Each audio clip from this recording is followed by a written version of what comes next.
So this is day 9, and so then we've had a week and a day.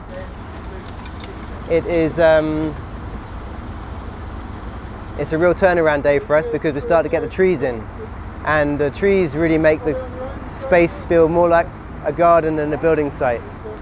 There's something particular about the trees in Malta, and that is that they're windblown and salt bashed and pretty badly treated. But it creates these amazing shapes and these amazing contrasts of leaf and twig.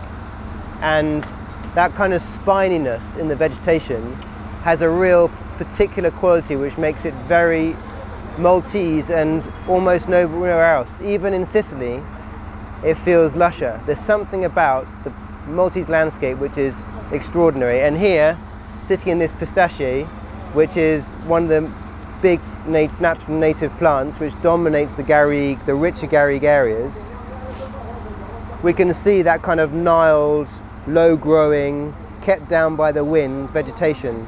And then that lifts up onto a carob behind us, and that carob is a real indicative plant of Malta.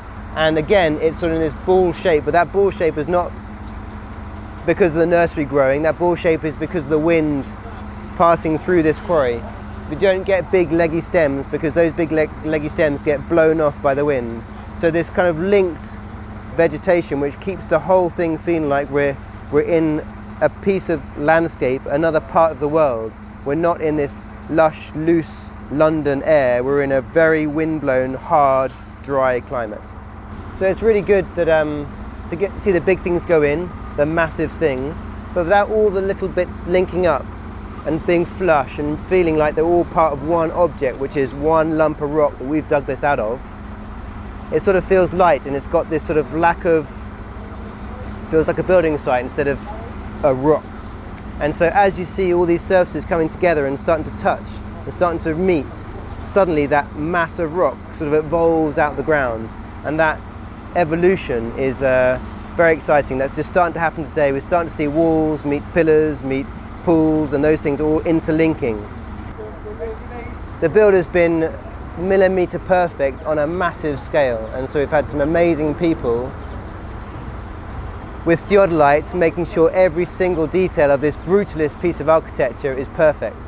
So at one point we've got something really brutal, and at the other point we've got something extremely perfect, and it's that tension that I'm super excited about. It's that bit that makes me feel like we're making something pretty special, because it takes a whole lot of skill and a whole lot of people in an amazing team to make that kind of thing happen.